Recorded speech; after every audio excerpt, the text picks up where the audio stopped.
Deoria coaching classes के नौजवानों, आइए हम लोग दिशा निर्देश के उपरांत अब अपने पहले पड़ाव की तरफ चलते हैं और निश्चित रूप से इस सौगंध और इस विश्वास के साथ चलते हैं कि हम मुश्किलों से लड़कर मुकद्दर बनाएंगे।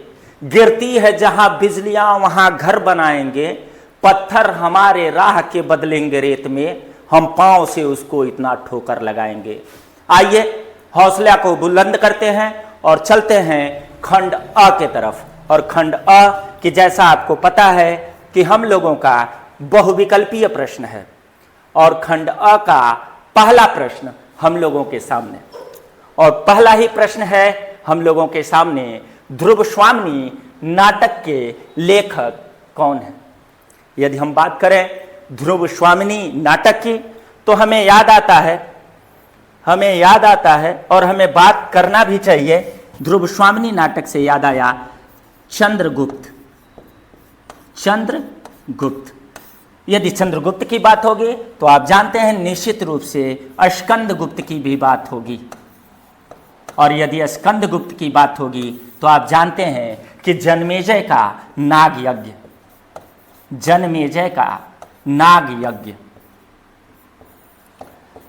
यज्ञ, ये तीनों जो हैं वो अपने समय के प्रमुख नाटकों में इनकी गिनती की जाती है। और निश्चित रूप से इन तीनों नाटकों के साथ ध्रुव स्वामिनी नाटक के भी लेखक जयशंकर प्रसाद जी हैं। जयशंकर प्रसाद जी छायावाद के जनक के रूप में जाने जाते हैं। छायावाद के जनक के रूप में इनको प्रसिद्धि मिली हुई। छायावाद के स्तंभों में, 4 स्तंभों में जयशंकर प्रसाद छायावाद के जनक के रूप में जाने जाते हैं। गद्य के साथ हिंदी साहित्य में, हिंदी काव्य जगत में इन्होंने आंसू, झरना, कामायनी, लहर जैसे काव्य रचनाओं को कर अपने आप को हिंदी साहित्य में निश्चित रूप से इस तरीके से स्थापित किया कि जिसे और भी आने वाली जो पीढ़ियां हैं, जो कविगण हैं, उन्होंने इसे स्वीकारा। तो आइए प्यारे बच्चों बढ़ते हैं अपने दूसरे प्रश्न की तरफ। और प्रश्न पे यदि हम गौर फरमाएं, ध्यान दें तो हमारे सामने प्रश्न है, प्रेमचंद का विशेष महत्व किस रूप में है। यदि प्रेमचंद की बात आए तो निश्चित रूप से ग्रामीण परिवेश, गवई पात्र और गमन और गोदान जैसे, गवन और गोदान जैसे उपन्यासों के साथ मुंशी प्रेमचंद जी उपन्यास के क्षेत्र में सम्राट के रूप में हमारे सामने प्रस्तुत होते हैं। इसलिए इन्हें उपन्यास सम्राट के नाम से भी जाना जाता है। इन्हें क्या कहा जाता है बच्चों? उपन्यास सम्राट। यह याद रखने वाली बात है और मुझे विश्वास है कि आप इसे याद रखेंगे। प्रेमचंद जी केवल उपन्यास ही नहीं, प्रेमचंद जी के द्वारा लिखी हुई कहानी, प्रेमचंद जी के द्वारा लिखे हुए निबंध निश्चित रूप से हिंदी साहित्य के लिए एक प्रेरणा है। यदि कहानी की बात की जाए तो कहानी के क्षेत्र में भी मुंशी प्रेमचंद जी को ही सम्राट के रूप में देखा जाता है। परंतु यहाँ हमारा प्रश्न है, प्रेमचंद का विशेष महत्व किस रूप में है, और हमारे सामने ऑप्शन है उपन्यासकार, निबंधकार, कवि या नाटककार। यहाँ लिखे हुए 3 कहानी, निबंध और उपन्यास में से केवल उपन्यास यहाँ हम लोगों के सामने उपस्थित है, इसलिए हम ऑप्शन ए के साथ जाएंगे और यहाँ ऑप्शन ए को सही करेंगे। अर्थात मुंशी प्रेमचंद जी उपन्यास में इनका विशेष महत्व है। यदि बात किया जाए बच्चों तीसरे क्वेश्चन की, तो क्वेश्चन बहुत ही बेहतरीन, रानी केतकी की कहानी के लेखक। रानी केतकी की कहानी हिंदी साहित्य में, रानी केतकी की कहानी हिंदी साहित्य की प्रथम कहानी के रूप में देखी जाती है। रानी केतकी की कहानी को हिंदी साहित्य में प्रथम कहानी के रूप में इसे देखी जाती है। प्रथम कहानी के रूप में इसे देखी जाती है। कुछ विद्वानों का मत है कि इंदुमती इंदुमती। कुछ विद्वानों ने इंदुमती को हिंदी साहित्य का प्रथम कहानी माना है, लेकिन सबसे ज़्यादा यदि किसी को मत मिला है तो वह ईसा अल्लाह खां के द्वारा लिखित रानी केतकी की कहानी को मत मिला है। अतः हम ऑप्शन सी के साथ जाएंगे और यहाँ रानी केतकी की कहानी के लेखक ईसा अल्लाह खां हैं, इस पे टिक लगाएंगे और हम सही आंसर के तरफ आगे बढ़ेंगे। तीसरे क्वेश्चन के बाद हम लोग अगले पड़ाव की तरफ बढ़ रहे हैं और मुझे पूरा विश्वास है कि आप हमारे द्वारा बताए जा रहे इन बहुविकल्पीय प्रश्नों के आंसरों से संतुष्ट होंगे। निश्चित रूप से हम सत्य विकल्पों का ही चयन कर रहे हैं और इन विकल्पों के साथ साथ हम उन लेखकों, उन पुस्तकों या उन प्रश्नों से संबंधित अन्य भी जो प्रश्न एग्जामिनेशन में हमारे परीक्षा में पूछे जाते हैं, बोर्ड एग्जामिनेशन में, हम उनकी भी चर्चाएं कर रहे हैं। आइए इसी के साथ हम बढ़ते हैं अपने अगले प्रश्न की तरफ और प्रश्न है चौथा, जो आपके सामने पहले से ही उपस्थित है और प्रश्न में है कि निम्नलिखित में से गद्य की एक विधा नहीं है। गद्य की विधा आपको जान के बड़ा अच्छा लगेगा कि हिंदी गद्य में ये जो गद्य की विधाएं हैं उनकी संख्या 16 है। 16 गद्य विधाएं हैं। इन 16 गद्य विधाओं में उपन्यास, रेखाचित्र, संस्मरण, डायरी, रिपोर्टाज, यात्रा साहित्य, नाटक, एकांकी जैसे 16 गद्य विधाएं हैं। गद्य के लिखने की जो परंपरा है, जो तरीके हैं, उन्हें हम विधा के रूप में जानते हैं। जैसे यदि हमें नाटक लिखना हो तो नाटक की परिभाषा है रंगमंच पर अभिनय के दृष्टि से प्रस्तुत की गई एक से अधिक अंकों की रचना को नाटक कहते हैं। ऐसे ही 16 गद्य विधाएं हैं और उन 16 को लिखने का अलग अलग तरीका है। आइए यदि हम ऑप्शन के तरफ चलते हैं, अपने विकल्प के तरफ चलते हैं, तो पहला विकल्प है महाकाव्य, दूसरा उपन्यास, तीसरा नाटक और चौथा एकांकी। आप जान रहे हैं एकांकी, नाटक, उपन्यास ये तीनों गद्य की विधाएं हैं, लेकिन ये जो महाकाव्य है यह काव्य का एक रूप है। किसका रूप है? काव्य का एक रूप है। और यह काव्य बच्चों दो प्रकार के होते हैं। काव्य दो प्रकार के होते हैं। पहले श्रव्य काव्य और दूसरा है दृश्य श्रव्य काव्य। दृश्य श्रव्य काव्य। श्रव्य काव्य का मतलब होता है सुना जाने वाला और दृश्य श्रव्य काव्य का मतलब होता है देखा और सुना दोनों जाने वाला। यदि श्रव्य काव्य की बात किया जाए तो श्रव्य काव्य हमारे साथ आगे बढ़ेंगे तो यह दो प्रकार का होता है। एक को बोलते हैं प्रबंध काव्य और एक को बोलते हैं मुक्त काव्य। प्रबंध प्र उपसर्ग लगा है बंध में, यानी नियमों में बंधा हुआ। काव्य लिखने के नियमों को ध्यान में रखकर जब हम किसी कविता को लिखते हैं, काव्य की रचना करते हैं, तो वह प्रबंध काव्य में जाता है। किस काव्य में जाता है? प्रबंध काव्य में जाता है। लेकिन जब हम उन नियमों को स्किप करते हैं, छोड़ते हुए काव्य की रचना करते हैं, तो वह मुक्तक काव्य के अंतर्गत आता है। यदि बात किया जाए प्रबंध काव्य की, तो प्रबंध काव्य दो प्रकार का होता है। प्रबंध काव्यों की संख्या कितनी है? तो प्रबंध काव्य दो प्रकार के होते हैं। पहला होता है महाकाव्य और दूसरा होता है खंड काव्य। यदि बात किया जाए मुक्तक काव्य की, तो एक होता है गेय मुक्त और एक होता है पद मुक्त।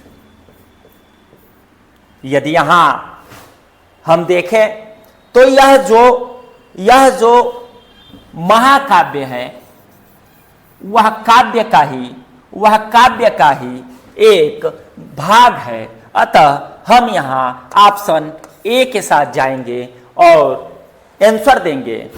आंसर होगा, प्रश्न था कि निम्नलिखित में से गद्य की एक विधा नहीं है। हम कहेंगे भैया महाकाव्य गद्य की विधा नहीं है, चूंकि उपन्यास, नाटक, एकांकी, रेखाचित्र, यात्रावृत्त, डायरी, संस्मरण, रिपोर्टाज, ये सारी जो है वह गद्य की विधाएं हैं। आइए, आशा ही नहीं पूर्ण विश्वास है कि आप बेहतर समझे होंगे। हम आप लोगों के साथ अगले प्रश्न के तरफ बढ़ते हैं और अगला प्रश्न है हमारे सामने, परीक्षा गुरु उपन्यास के लेखक हैं। यदि परीक्षा गुरु की बात की जाए, Deoria warriors, Deoria coaching classes पे इस समय क्लास को ज्वाइन किए हुए सभी नौजवानों, यदि बात किया जाए परीक्षा गुरु पर, तो हम यहां से शुरू होंगे कि यह जो परीक्षा गुरु है, इसे हिंदी साहित्य में, इसे हिंदी साहित्य में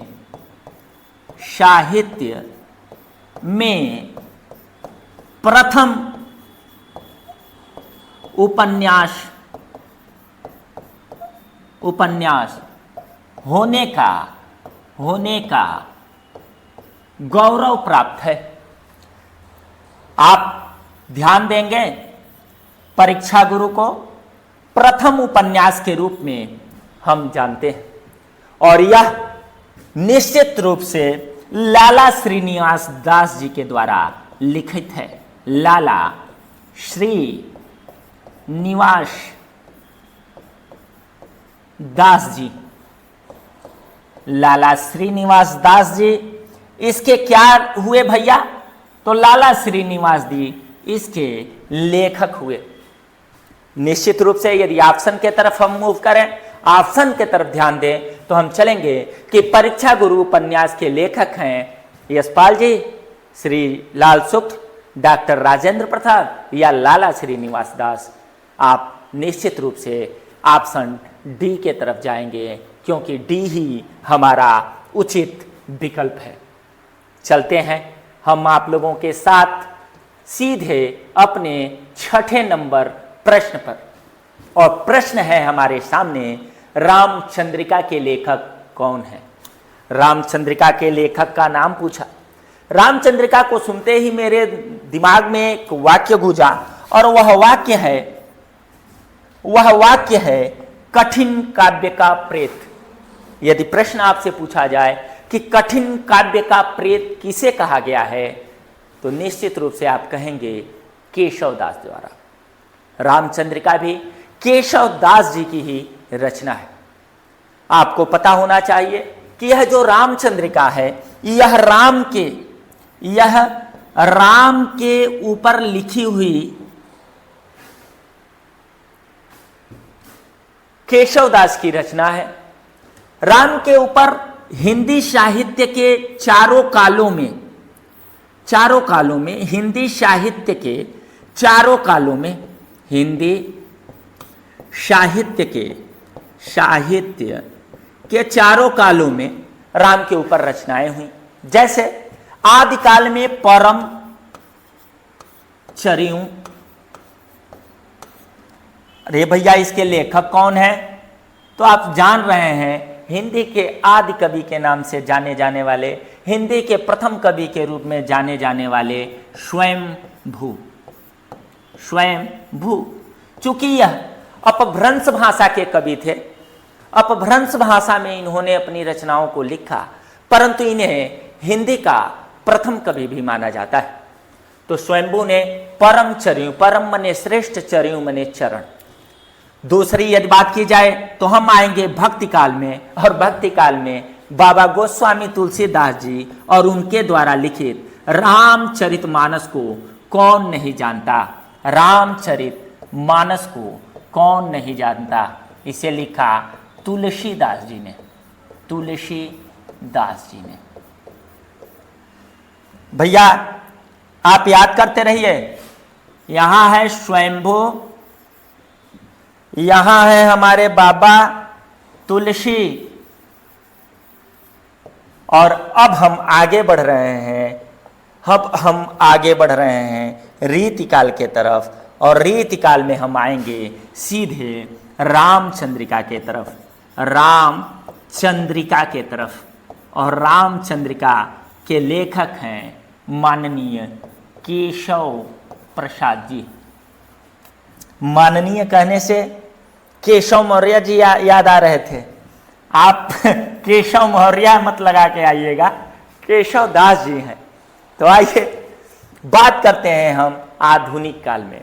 और आधुनिक काल की जब भी हम बात करेंगे, देवरिया वॉरियर्स, देवरिया के नौजवानों, देवरिया कोचिंग क्लास से जुड़े हुए सभी विद्यार्थियों, तो हम चलेंगे साकेत के तरफ। साकेत जिसको लिखा है मैथिली शरण गुप्त ने, मैथिली शरण गुप्त जी ने, मैथिली शरण गुप्त जी ने। और निश्चित रूप से आशा ही नहीं, पूर्ण विश्वास है कि इन लेखकों के द्वारा लिखित और आई हुई काव्य को आप बेहतर तरीके से समझे होंगे। अब आप ही बताइए कि मुझे किस ऑप्शन के साथ जुड़ना चाहिए। तो आप कहेंगे सर ऑप्शन बी। तो option B is right, option B is right. और हम बढ़ते हैं अपने अगले प्रश्न के तरफ, प्रश्न नंबर 7वां। और बात आ गई तार सप्तक की। तार सप्तक की बात आते ही सबसे पहला नाम यदि आपके दिमाग में किसी का होना चाहिए तो वह नाम होना चाहिए अगेय जी का। किसका होना चाहिए? किसका होना चाहिए? अगेय जी का। ये अगेय जी कौन है भैया? तो हीरानंद बादशायन अगेय, हीरानंद बादशायन अगेय जी का नाम। क्योंकि यह जो तार सप्तक है उसका संपादन जो है वह अगेय जी के द्वारा हुआ है। और यदि इस तार सप्तक से जुड़े किसी दूसरे टॉपिक पे हम विचार करें तो हम यह कह सकते हैं कि तार सप्तक 1, 2 और 3 अर्थात जो 3 संस्करणों में प्रकाशित हुआ, इसको प्रकाशित कराने के लिए ज्ञानपीठ पुरस्कार जो संस्था है उसके द्वारा इसे प्रकाशित किया गया। इसका जो प्रकाशन वर्ष रहा वह 1943 रहा। याद रखिएगा, एक प्रश्न के साथ हम लोग कई प्रश्नों को सीखने वाले हैं और निश्चित रूप से अपने आने वाले आगामी परीक्षाओं में हम बेहतर करने वाले हैं। यदि बात कर रहे थे हम लोग तार सप्तक के, और प्रश्न भी एक हम लोगों ने अगेय जी पढ़ा, 3 प्रकाशन 4। आपको जान के आश्चर्य होगा अगेय जी ने तार सप्तक 4 को भी लॉन्च किया था, अर्थात तार सप्तक 4 भागों में भी आपको प्राप्त होगा। यहां पूछ रहा है कि तार सप्तक में कवियों की कितने कवियों की रचनाएं संकलित की गई। इसका आंसर है कि तार सप्तक में 7 कवियों की रचनाएं सम्मिलित की गई। कितने कवियों की? 7 कवियों की रचनाएं सम्मिलित की गई हैं इस तार सप्तक में। तो हम यदि ऑप्शन पे बात करें तो प्रथम ऑप्शन हमारे पास है 4, द्वितीय है 7, तृतीय है 10 और चतुर्थ है 100। यदि मैं आपसे पूछूं कि बच्चों हमें किस ऑप्शन के साथ जाना चाहिए, पुनः आप कहेंगे सर ऑप्शन बी को चॉइस कीजिए। और मैं आपके साथ हूं, इसलिए मैंने ऑप्शन बी को राइट किया। और हम अब बढ़ रहे हैं अपने अगले प्रश्न की तरफ, जो प्रश्न नंबर 8वां है। और प्रश्न बहुत ही बेहतर और साधारण सा, मुझे पता है आप निश्चित रूप से इस प्रश्न से परिचित होंगे। प्रश्न है द्विवेदी युग का नाम किसके नाम पर पड़ा? यदि युग की बात आती है तो पहले हमें समझना चाहिए कि हिंदी पद्य को मैं वाइट करता हूं, हिंदी पद्य को और साथ में गद्य को, यदि पद्य की बात की जाए तो इसे 4 काल समयों में बांटा गया। 4 काल, आदिकाल, भक्तिकाल, रीतिकाल और आधुनिक काल। आदिकाल को बहुत सारे नाम हैं, आदिकाल, वीरगाथा काल, चारण काल, बीजपन काल, प्रारंभ काल। भक्ति काल की बात की जाए तो भक्ति काल का सबसे बेहतर ये प्रश्न पूछा भी जाता है कि किस युग को हम स्वर्ण काल के नाम से जानते हैं, तो भक्ति काल, रीति काल, श्रृंगार काल, अलंकृत काल, अलंकार काल, ये सारे काल जो हैं वह रीति काल, और आधुनिक काल को गद्य काल, गद्य गीत काल, नई कविता काल आदि नामों से हम जानते हैं। और यह सारे नाम इनको किसी न किसी आलोचक के द्वारा प्राप्त हुआ है। आलोचक। अब आप कह रहे होंगे सर यह आलोचक कौन होते हैं? यह जो आलोचक हैं आखिर यह होते कौन हैं? तो हम कहेंगे भैया किसी भी पुस्तक को पढ़कर उसके गुण दोषों का विवेचना करना ही आलोचना है, और इसे जो करता है उसे हम आलोचक कहते हैं। यदि गद्य के तरफ चलें तो निश्चित रूप से हिंदी गद्य को 6 भागों में, 6 कालखंडों में बांटा गया, जिसमें सबसे पहला नाम आएगा, कौन सा नाम आएगा? पूर्व हरिश्चंद्र। दूसरा पूर्व भारतेंदु युग, पूर्व भारतेंदु, फिर भारतेंदु, फिर द्विवेदी, फिर भैया शुक्ल, फिर भैया शुक्लोत्तर, फिर भैया स्वतंत्रोत्तर। 1 2 3 4 5 और 6, 6 भागों में बांटा है। और ये 6 नाम जिनके भी नाम से पढ़े निश्चित रूप से ये लोग आलोचक रहे, आलोचक ही रहे। यदि बात किया जाए तो यहां ऑप्शन में है हजारी प्रसाद द्विवेदी, भारतेंदु हरिश्चंद्र, महावीर प्रसाद द्विवेदी, जयशंकर प्रसाद। जयशंकर प्रसाद जी छायावाद काल, महावीर प्रसाद द्विवेदी हैं, भारतेंदु हरिश्चंद्र जी के नाम से हरिश्चंद्र युग है, अर्थात इनके भी नाम से पढ़ा, अर्थात ये भी आलोचक थे। हजारी प्रसाद द्विवेदी और महावीर प्रसाद द्विवेदी में आप कंफ्यूज हो रहे होंगे, और मुझे पता है आप ऑप्शन सी के साथ जाएंगे और आप कहेंगे कि सर द्विवेदी युग का नामकरण महावीर प्रसाद द्विवेदी जी के नाम पर हुआ। बेहतर।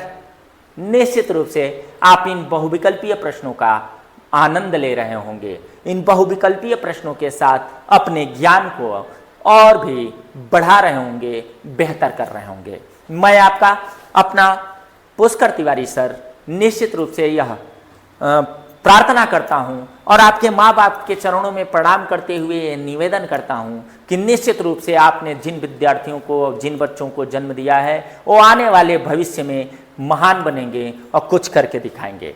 आइए हम बढ़ते हैं अपने अगले प्रश्न के तरफ, और अगला प्रश्न आया हमारे सामने कुरुक्षेत्र। कुरुक्षेत्र के रचनाकार, बाप रे बाप, यदि कुरुक्षेत्र का नाम आया तो रचनाकार आप निश्चित रूप से चुनेंगे रामधारी सिंह दिनकर को, और रामधारी सिंह दिनकर जी को सुनते ही, उनका नाम आते ही आपको उनकी एक रचना रश्मि रथी, एक रचना क्या उनकी हर रचना ही बेहतर है, रश्मि रथी की याद आई होगी, जो यह खंड काव्य है। क्या है? खंड काव्य। और इस खंड काव्य में उन्होंने भगवान श्री कृष्ण और दुर्योधन, भगवान श्री कृष्ण और दुर्योधन के बीच के जो संवाद का वर्णन किया या कर्ण का जो वर्णन किया वह निश्चित रूप से अतुलनीय है, सराहनीय है।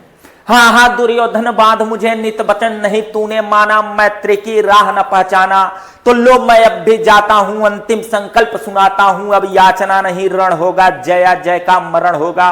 टकराएंगे नक्षत्र सबे दल, भूपर बरसे बहिन कर्पण शेष नाग का डोलेगा, विकराल काल मुंह खोलेगा, दुर्योधन रण ऐसा होगा फिर कभी नहीं जैसा होगा। ऐसे विकरालतम रूप और वीर रस को प्रस्तुत करने वाले रामधारी सिंह दिनकर जी निश्चित रूप से हमारे प्रथम राष्ट्रीय कवि के रूप में जाने जाते हैं। प्रथम राष्ट्रीय कवि के रूप में यदि आपसे पूछा जाए प्रथम राष्ट्रीय कवि कौन है? तो प्रथम राष्ट्रीय कवि रामधारी सिंह दिनकर जी हैं। इस क्वेश्चन को निश्चित रूप से आप महत्वपूर्ण समझते हुए याद करने की कोशिश जरूर कीजिएगा। आशा ही नहीं, पूर्ण विश्वास है कि इस प्रश्न को आप बेहतर तरीके से समझे होंगे। अब हम बढ़ते हैं अपने अगले प्रश्न की तरफ और प्रश्न पे हम पहुंचे हैं बिहारी ने किस भाषा में काव्य की रचना की। बिहारी का नाम आए और उनका दोहा याद ना आए, ऐसा हो ही नहीं सकता। बिहारी का नाम आते ही निश्चित रूप से हमें याद आता है सतसैया के दोहरे जो नावक के तीर, देखन में छोटन लगे घाव करे गंभीर। बिहारी को श्रृंगार का सबसे बेहतर ओजस्वी कवि माना गया है। बिहारी ने अपने दोहों के माध्यम से हिंदी काव्य जगत को निश्चित रूप से एक ऊंचाई प्रदान की है। और यदि बात किया जाए श्रृंगार रस को, तो श्रृंगार रस को प्रतिस्थापित करने का काम किया है। उनका एक दोहा आपके सामने उदाहरणार्थ प्रस्तुत कर रहा हूं। बिहारी लिखते हैं कि कज नैनी मंजुन किए, बैठ बयोरति बार, कच उंगली बिच दीठ दे, चितवत नंद कुमार। बिहारी दास जी कह रहे हैं कि एक कजरारे नेत्रों वाली स्त्री है। अभी इस युग में अमिताभ बच्चन और अभिषेक बच्चन जी और ऐश्वर्या राय जी के द्वारा फिल्माए गए किसी फिल्म में गाया गया कजरारे कजरारे तेरे कारे कारे नैना। और बिहारी ने उस समय लिखा कि कज नैनी मंजुन की है, एक कजरारे नेत्रों वाली स्त्री है। कजला लगाई नहीं, उसके नेत्र ही कजरारे हैं। और वह स्नान करके आई, बैठ बयोरति बाल, और वह बैठकर अपने बालों को सुखा रही है। कच उंगली बिच दीठ दे, कच मतलब बाल और उंगली। जब बाल को ऐसे सुखा रही है तो बाल और उंगली के बीच में जो स्पेस जगह बच रही है, चितवत नंद कुमार, उन दोनों के मध्य से वह अपने प्रियतम का दर्शन कर रही है, दीदार कर रही है। अब इससे अद्भुत श्रृंगार का वर्णन और क्या होगा। बिहारी निश्चित रूप से हिंदी साहित्य को बहुत कुछ देकर गए। और बिहारी जी ब्रज भाषा में अपने रचनाओं को करते थे। और बिहारी जी को याद रखते हुए यह भी याद रखिए, छोटी सी पंक्ति है लेकिन याद रखिए कि इन्हें गागर में क्या भरने वाले भैया? सागर। गागर में सागर भरने वाला कवि कहा गया है। गागर में सागर यानी अपने छोटी पंक्तियों में ही अर्थ का बहुत बड़ा मापदंड स्थापित करने वाला यदि कोई कवि है तो वह है बिहारी। निश्चित रूप से इस प्रश्न को भी आप सभी लोग बहुत ही बेहतर तरीके से समझे होंगे। अब हम बढ़ते हैं अपने नेक्स्ट प्रश्न के तरफ, और यह प्रश्न है हमारे बोर्ड पे प्रश्न संख्या 11। निश्चित रूप से किसी भी शुभ कार्यक्रम में हम जब पहुंचते हैं तो हमारा न्योता पहले पुराने समय में यहीं से शुरू होता था। 11 रुपया, 21 रुपया, 51 रुपया। अब तो 501 को भी नहीं कोई पूछ रहा है, अलग बात है। लेकिन 11 रुपये शुभ है, 11 का संख्या ही शुभ है। तो आइए इस शुभ संख्या का निश्चित रूप से शुभ उत्तर भी प्राप्त करते हैं। और हमारे सामने प्रश्न है, हास्य रस का अस्थाई भाव है, अर्थात हमें बताना है कि हास्य रस का अस्थाई भाव क्या होता है। यदि बात करें हम रस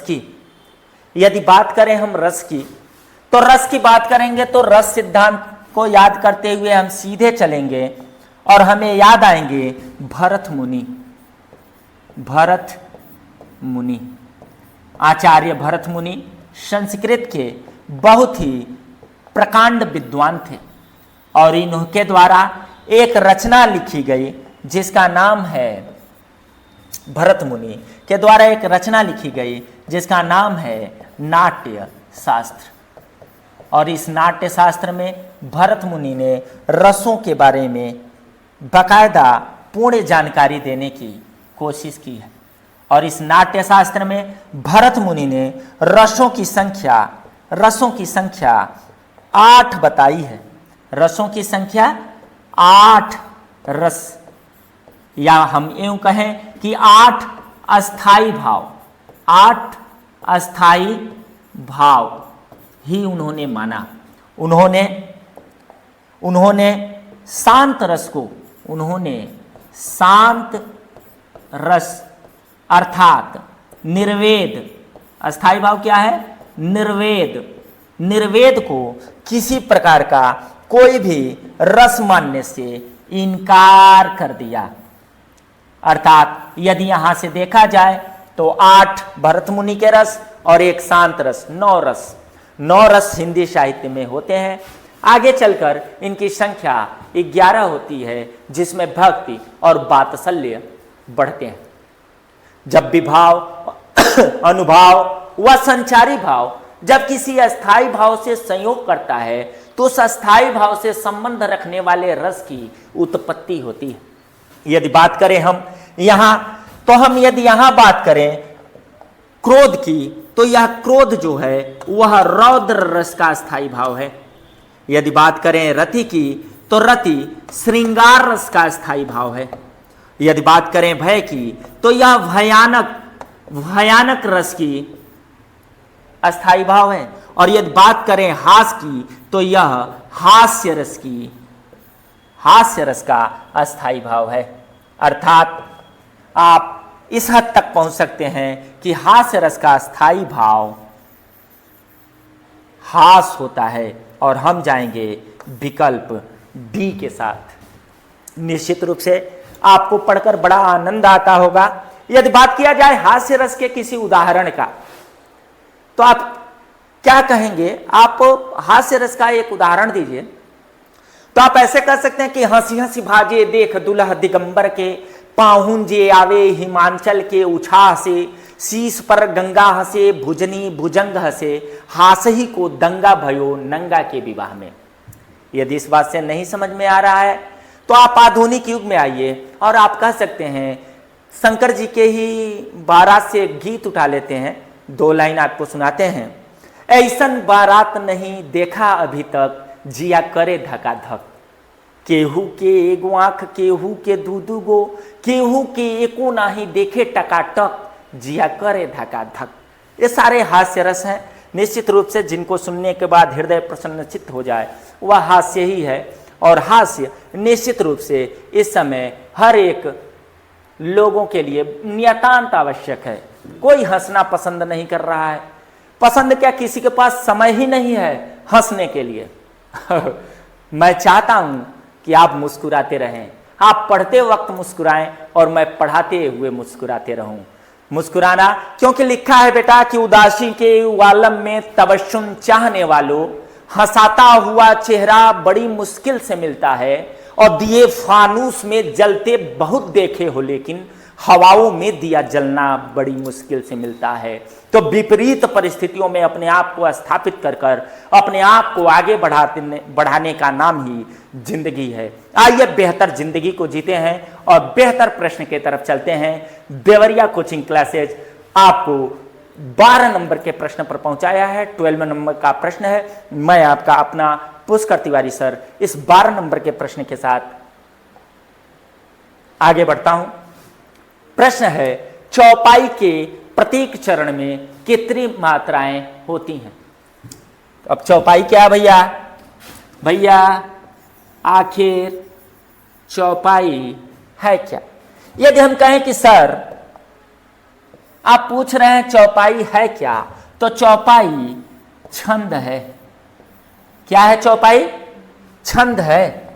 हम कहे भैया मान लिए आपका कथन मान लिया कि चौपाई जो है वह छंद है, तो आप कहेंगे ब्रदर ये जो छंद है वह 2 प्रकार के होते हैं। कौन कौन से भैया? तो आप कहेंगे मात्रिक छंद और वर्णिक छंद।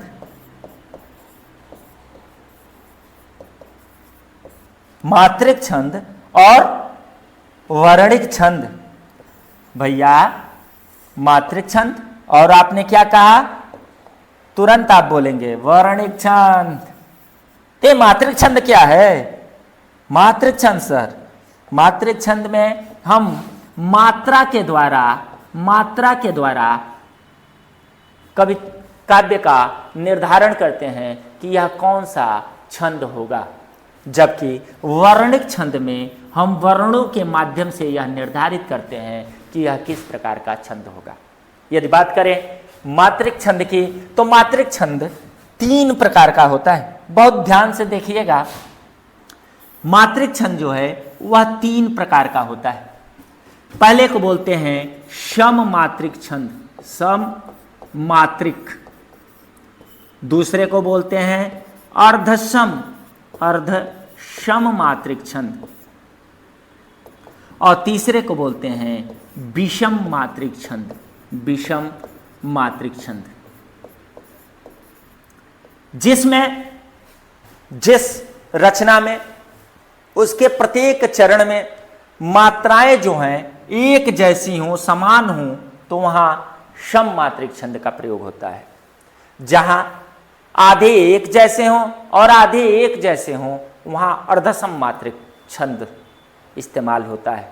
और जहां हर प्रत्येक चरण ही अलग मात्राओं के रूप में हो, यानी अलग अलग हो, तो उसे हम विषम मात्रिक छंद के रूप में देखते और जानते हैं। यदि बात किया जाए चौपाई की, चूंकि आज का मूल विषय हम लोगों का चौपाई ही है, तो यदि हम बात करें बेटा चौपाई की, तो चौपाई में 4 चरण होते हैं, 4 चरण होते हैं। और इसके प्रत्येक चरण में, यानी इसके प्रत्येक चरण में, यानी 1, 2, 3 और 4, ये जो चारों चरण हैं, इनके प्रत्येक चरण में 16 मात्राएं होती हैं। कितने होती हैं? मात्राएं। कितने कितने मात्राएं होती हैं? ये याद करने योग्य बातें हैं। प्रश्न भी हमारा वही है, तो याद करने योग्य बातें तो होंगी ही। 16 मात्राएं होती हैं। अच्छा बच्चों, एक प्रश्न इससे बनता है कि 4 चरण हैं और चारों चरण जो हैं वह समान हैं। यदि आपसे मैं पूछ लूं कि चौपाई किस प्रकार का छंद है, तो आप कहेंगे कि सर जिसके 4 चरण हैं और चारों चरण एक जैसे हैं, उन्हें हम सम मात्रिक छंद कहते हैं। तो चौपाई की परिभाषा भी आप बहुत बेहतर तरीके से दे पाएंगे कि चौपाई एक सम मात्रिक छंद है जिसमें 4 चरण होते हैं और इसके प्रत्येक चरण में 16 मात्राएं होती हैं। यदि ऑप्शन की तरफ हम चलें तो option A 11, B 16, C 13, D 24। किसके साथ चले? 16, यानी option number B is right. और हम बढ़ेंगे अपने अगले प्रश्न की तरफ, जो है प्रश्न संख्या 13। और 13 अलंकार से संदर्भित प्रश्न लिखा है, अलंकार विहिते विधवेव सरस्वती।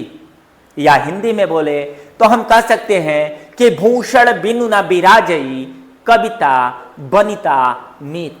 अर्थात किसी भी काव्य के लिए अलंकार महत्वपूर्ण भूमिका में होती है। अलंकार के बिना किसी काव्य का सुशोभित होना, सुंदर होना, अर्थ के दृष्टि से हो या शब्द के दृष्टि से हो या भाव के दृष्टि से, कोई किसी भी प्रकार के दृष्टि से वह सुंदर हो ही नहीं सकता। अर्थात अलंकार बेहतर और बहुत जरूरी है। अलंकार का एक वीडियो में इसके बाद निश्चित रूप से अलंकार, छंद, इन सब के वीडियो आपको अलग अलग प्राप्त होंगे और मैं उसमें विस्तृत तरीके से पढ़ाऊंगा। चूंकि यहाँ हम लोग एक सेट को हल कर रहे हैं, तो मैं उतने अच्छे तरीके से अलंकार या रस या छंद या और जो तथ्य बच रहे हैं उन पे विचार नहीं किया जा रहा है। फिर भी यदि हम बात करें पीपर, पात, सरिस, सरिस मन डोला। ठीक है, मन डोला है, मन डोल गया। कैसे डोला भैया? तब पीपर पात, पीपर का पत्ता जैसे डोला वैसे ही हमारा मन क्या हुआ? डोल गया। आप जान रहे हैं, जहां हम किसी उपमेय उपमान अगले दिन बात होगी। हम जब किसी से तुलनात्मक, जैसे हम कहें कि तुम्हारा मुख चांद के समान है, चांद नहीं है, चांद के समान है, यानी समानता हम दिखा रहे हैं। तो जब हम समानता दिखाते हैं तो वहां उपमा अलंकार होता है। और मुझे पता है कि आप प्रश्न पढ़ते ही निश्चित रूप से ऑप्शन सी के साथ गए होंगे और आप कहेंगे कि सर पीपर पात सरिस मंडोला का ऑप्शन सी ही सही होगा। क्यों? क्योंकि यह उपमा अलंकार है। अलंकार के बाद हम लोगों का सेट समास की तरफ लेकर चल रहा है और प्रश्न है पंचवटी में समास। तो आप पढ़े होंगे द्वंद्व में, और ध्यान दीजिएगा, द्वंद्व में और छिपे द्विग में पहला गणना पद आवत है। द्वंद्व में और छिपे द्विग में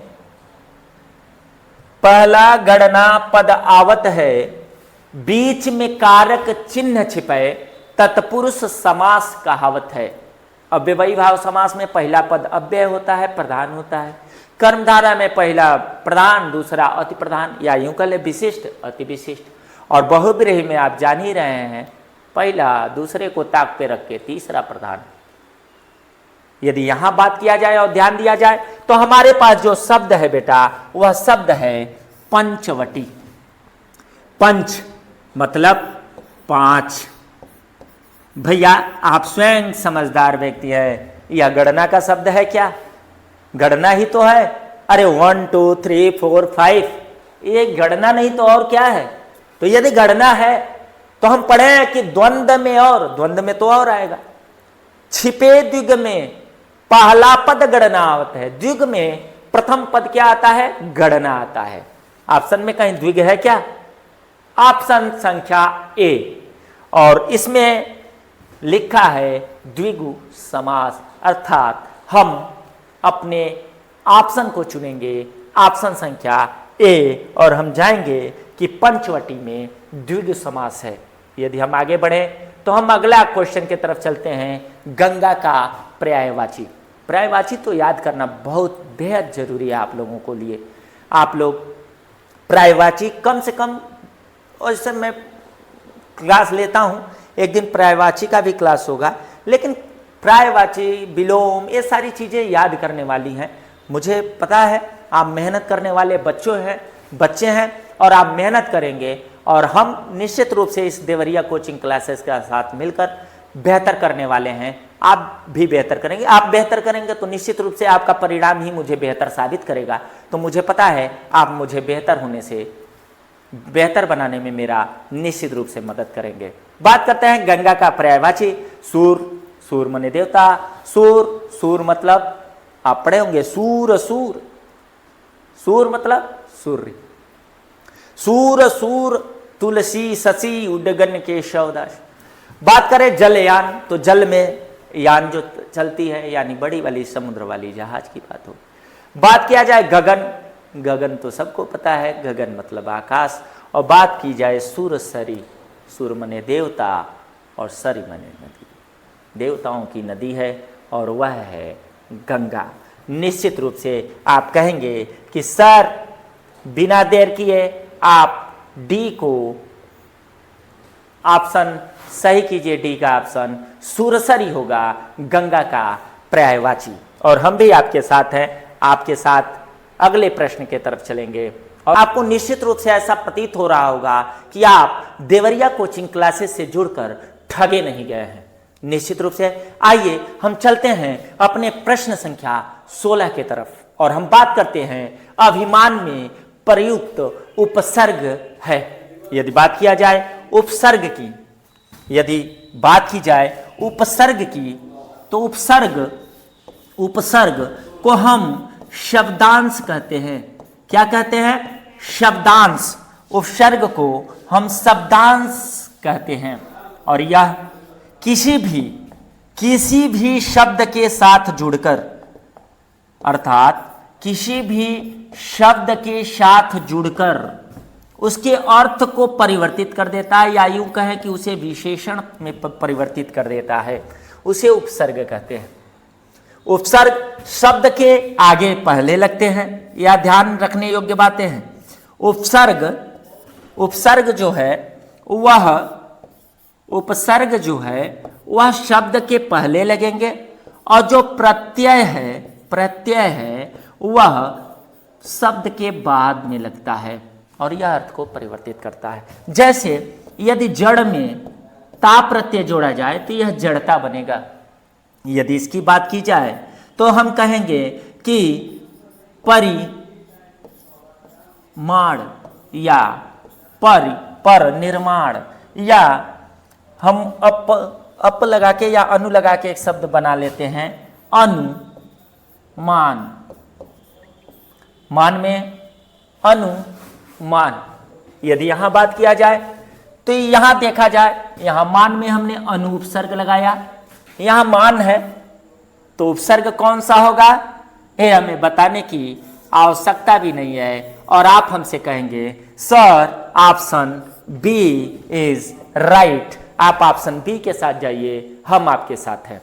आइए थोड़ा सा अपने बहुविकल्पीय प्रश्नों के श्रृंखला को थोड़ा सा तीव्र गति देते हैं और अगले प्रश्न की तरफ चलते हैं। और अगला हम लोगों का सामने प्रश्न है तद शब्द की चतुर्थी विभक्ति। क्या बात है, तद शब्द की चतुर्थी विभक्ति एक वचन पुल्लिंग का रूप कौन सा होगा? ऑप्शन तेन है, तौ है, तस्मय है और तस्य है।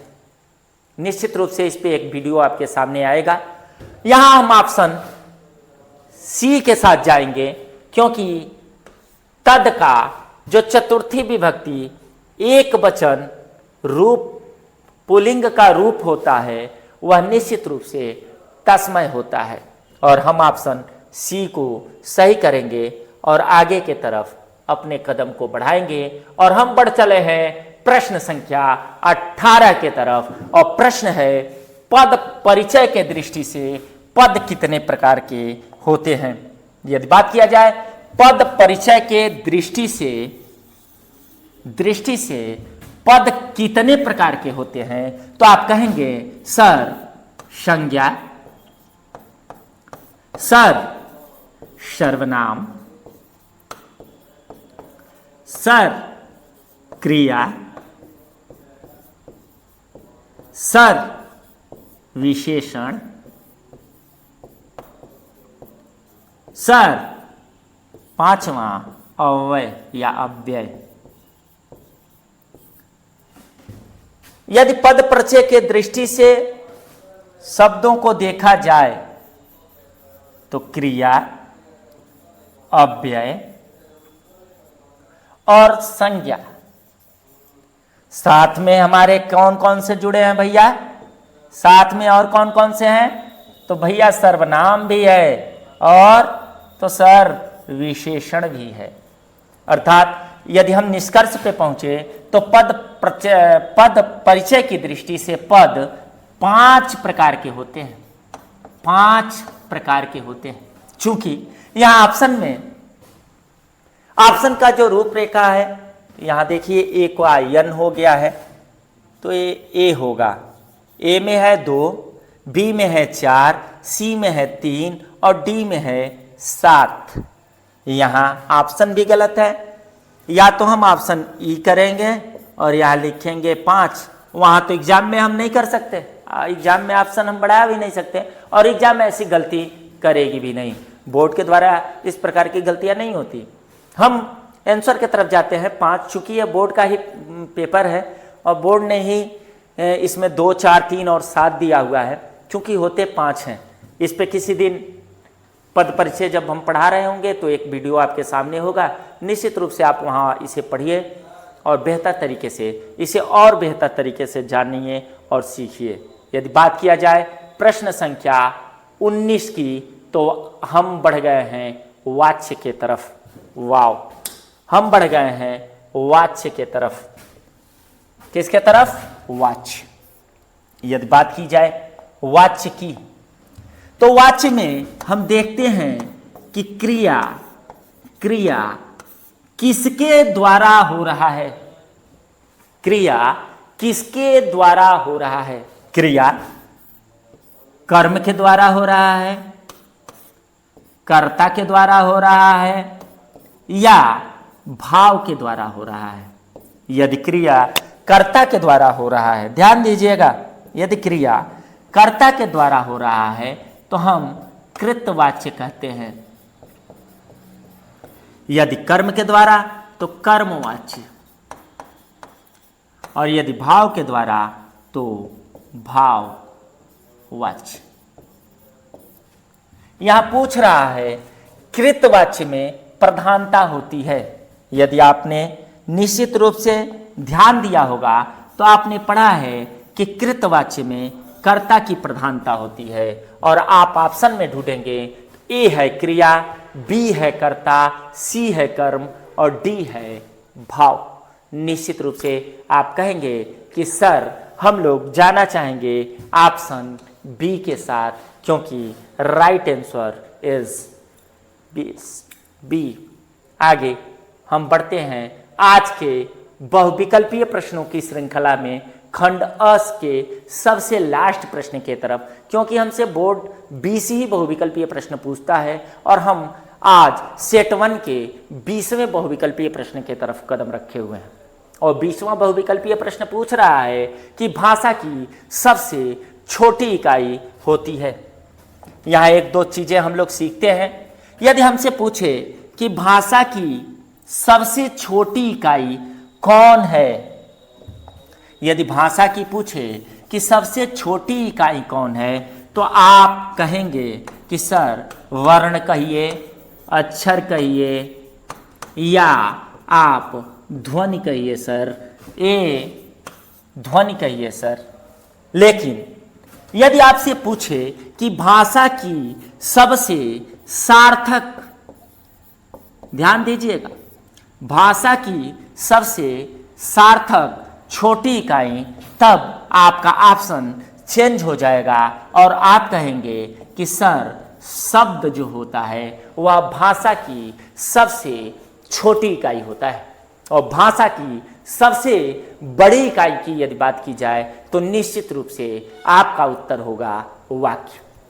चूंकि यहां प्रश्न में सार्थक शब्द की बात नहीं कही गई है, सीधे सीधे पूछा गया है कि भाषा की सबसे छोटी इकाई कौन होती है, तो हम आंसर के तरफ चलेंगे, विकल्प के तरफ चलेंगे। और मेरे बहादुरों, मुझे पता है कि तुम सत्य विकल्प को ही चयन करोगे। यदि ए विकल्प को देखा जाए तो शब्द है, सार्थक शब्द का प्रयोग नहीं है, इसलिए हम इसे नहीं चुनेंगे सर। वाक्य की बात की जाए तो सर ये तो शब्द भाषा की सबसे बड़ी इकाई है, हम कहेंगे यस ब्रदर, नहीं चुनेंगे। पद सर, अरे भैया, जब व्याकरण के दृष्टि में वाक्य में, किसी वाक्य में शब्द को जब उसका स्थान मिल जाता है, स्थान प्राप्त हो जाता है, उसे पता चलता है क्रिया है, कर्म है, संज्ञा है, सर्वनाम है, विशेषण क्या है। अभी आपको मैंने बताया 5 प्रकार, संज्ञा है, सर्वनाम है, क्रिया है कि विशेषण है कि अव्यय है, क्या है, तो उसे पद कहते हैं। तो सर ये भी ऑप्शन नहीं होगा। और चौथा विकल्प बचा अक्षर, डी, हम उसके साथ जाएंगे, क्योंकि अक्षर कहें, ध्वनि कहें या वर्ण कहें, बात एक ही होती है। निश्चित रूप से मुझे पूर्ण विश्वास है कि आप देवरिया कोचिंग क्लास के साथ जुड़कर अपने आप को लाभान्वित महसूस कर रहे होंगे। आपको ऐसा लग रहा होगा कि आप कुछ प्राप्त कर रहे हैं, और मैं भी यह प्रयास कर रहा हूं कि यदि मैं आपसे जुड़ा हूं तो आपको कुछ बेहतर दूं, मैं बेहतर दूं। इसके लिए आपको हमारा सहयोग करना पड़ेगा। हमें अपने प्रेम से सिंचित करना पड़ेगा, मुझे बढ़ाना पड़ेगा, मुझे ऐसा बनाना पड़ेगा कि मैं आने वाले समय में एक बिटप बनूं, और उस बिटप की डालियां आप होंगे, यह मुझे पता है, क्योंकि आप सभी लोग सर्वश्रेष्ठ विद्यार्थी हैं। और आप सभी सर्वश्रेष्ठ विद्यार्थियों के माता पिता के चरणों में पुष्कर तिवारी का प्रणाम निवेदित है। हम बढ़ते हैं खंड ब के तरफ, और खंड ब में हम वर्णनात्मक प्रश्नों का उत्तर देने के लिए तैयार होते हैं। और यह हमको लगता है कि आप लोगों के लिए एक बेहद ही आसान नंबर गेन करने का माध्यम है। अपठित गद्यांश, पठित गद्यांश, अपठित गद्यांश या अपठित पद्यांश। पठित और अपठित। अपठित का मतलब जो पढ़ा न गया हो, जो देखा। अपठित पढ़ा ही नहीं गया तो उसको पढ़ना है, उससे संदर्भित नीचे प्रश्न दिए हैं, उन प्रश्नों का हमें उत्तर देना है। आइए हम कम से कम एक वर्णनात्मक प्रश्न में इस गद्यांश को निश्चित रूप से बेहतर तरीके से पढ़ते हैं और इसके आंसर को देते हैं। एक वीडियो छोटा सा निश्चित रूप से इस पे भी बनेगा कि कैसे हम गद्यांश और पद्यांश से सही आंसर को क्लिक कर पाएं, सही आंसर को लिखकर सही नंबर प्राप्त कर पाएं।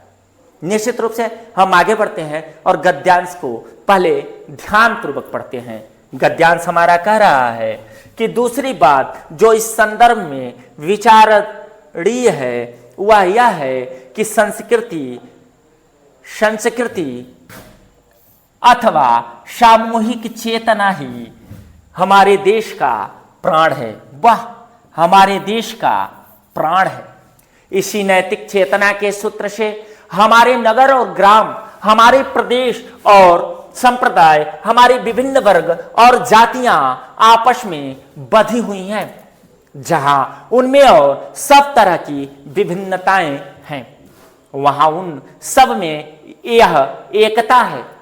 इसी बात को ठीक तरह से पहचान लेने से बापू ने, किसने भैया?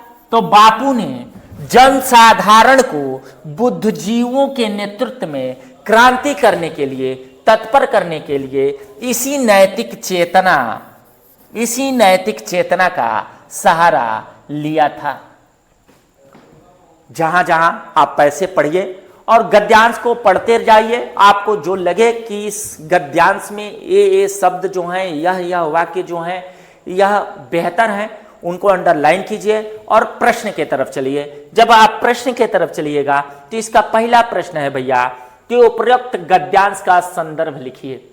दूसरा प्रश्न है हमारे देश का प्राण क्या है, और तीसरा है रेखांकित अंश की व्याख्या कीजिए। यह संदर्भ की बात की जाए तो यहां संस्कृति और सामूहिक चेतना, तो संस्कृति है तो अर्थात मैं यह कह सकता हूं कि यह संस्कृति नामक किसी चैप्टर से लिया गया होगा। हमारे देश का प्राण क्या है? प्राण है। हमारे देश का प्राण है क्या? तो संस्कृति अथवा सामूहिक चेतना ही हमारे देश का प्राण है। आइए आंसर की तरफ चलते हैं। पहले पढ़ते हैं संदर्भ कि प्रस्तुत गद्यांश हमारी पठित पाठ्य पुस्तक गद्य खंड में संकलित देखिए भारतीय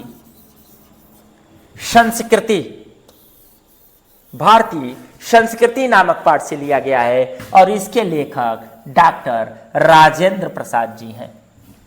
दूसरे प्रश्न के तरफ हम बढ़ेंगे तो प्रश्न था हमारा कि हमारे देश का प्राण क्या है। हम कहेंगे कि संस्कृति अथवा सामूहिक चेतना ही हमारे देश का प्राण है। तीसरे स्वर के तरफ चलेंगे तो है कि रेखांकित अंश की व्याख्या कीजिए। यदि बात किया जाए रेखांकित अंश की, तो रेखांकित अंश की व्याख्या करते हुए हम यह कह सकते हैं कि हम भारतीयों की सामूहिक जागरूकता का नैतिक आधार पहाड़ों से भी मजबूत है। निश्चित रूप से हम भारतीय अपनी नैतिकता और अपने मूल्यों को स्वयं से बड़ा मानते हैं, अपने राष्ट्र को अपने से ऊंचा समझते हैं। यदि बात की जाए आगे तो हम कह रहे हैं कि समुद्रों से भी गहरा और आकाश से भी अधिक विस्तृत है। लेखक कहते हैं कि सामूहिक चेतना के विषय में दूसरी बात जो विचार करने योग्य है वह यह है कि यही संस्कृति अथवा सामूहिक चेतना हमारे भारत देश का प्राण है। इसी देश के समस्त नगर और ग्राम, सभी प्रदेश और संप्रदाय, विभिन्न वर्ग और जातियां इसी नैतिक चेतना के सारे आपस में एक दूसरे से जुड़े हैं।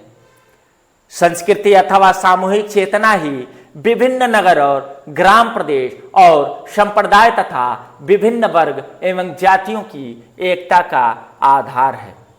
इसी गद्य के प्रश्न का बेटा अथवा है, अथवा भी आता है। तो आइए अथवा पे भी हम ध्यान देते हैं। वैसे अब थोड़ी सी मैं तेजी करूंगा समझाने में, नहीं आप कहें तो मैं रुक रुक के समझाऊंगा, लेकिन वीडियो थोड़ा बड़ा होगा। और गद्यांश और पद्यांश मुझे पता है कि आप होनहार हो, होनहार वीर के होत चिकने पात। निश्चित रूप से आपका लक्षण जो है वह शुरुआत में ही पता चल जाता है। तो आप सभी वीर हैं और सभी वीरों को इस प्लेटफॉर्म पे आपका स्वागत है। आइए, ईर्ष्या का यही अनोखा वरदान है। भैया जी, पहला शब्द ही शुरू हुआ, ईर्ष्या का यही अनमोल वरदान है। जिस मनुष्य के हृदय में ईर्ष्या घर बना लेती है, वह उन चीजों से आनंद नहीं उठाता जो उसके पास मौजूद है, बल्कि उन वस्तुओं से दुख होता है जो दूसरों के पास है। कर ईर्ष्या का सबसे बड़ा पहचान भैया, तो आपके पास जो चीज है आप उससे संतुष्ट नहीं है। अपने घर बंगला दरवाजे से आप संतुष्ट नहीं है। दूसरे का घर बंगला दरवाजा देखकर आप इतने दुखी हैं कि भैया उनका कैसे हो गया। अरे भाई, आपके पास जितना है आप उतने में संतुष्ट रहिए, अपने आप में प्रसन्न रहिए, अपने आप को हमेशा आनंदित किए रहिए। लेकिन ईर्ष्या का यह पाठ निश्चित रूप से हमारे जीवन को भी सार्थक करने वाला है। आइए आगे पढ़ते हैं। वह अपनी तुलना दूसरों के साथ करता है और इस तुलना में अपने पक्ष के सभी अभाव उसके हृदय पर दंश मारते रहते हैं। दंश के इस दाह को भोगना कोई अच्छी बात नहीं, मगर ईर्ष्यालु मनुष्य करे भी तो क्या, आदत से लाचार होकर उसे यह वेदना भोगनी पड़ती है।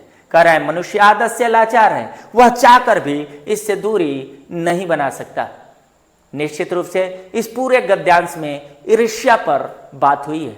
निश्चित रूप से आप कहेंगे गद्यांश का संदर्भ लिखना था, मनुष्य दुख क्यों भोगता है? तो अरे भैया ईर्ष्या घर बना लेती है तो काहे दुख भोगता है? तो लिखा है कि दूसरा वो अपने आनंद से आनंदित नहीं होता है, बल्कि उन वस्तुओं से दुखी हो जाता है जो दूसरों के पास है। तीसरा प्रश्न है रेखांकित अंश की व्याख्या, जो पूरी की पूरी व्याख्या हुई।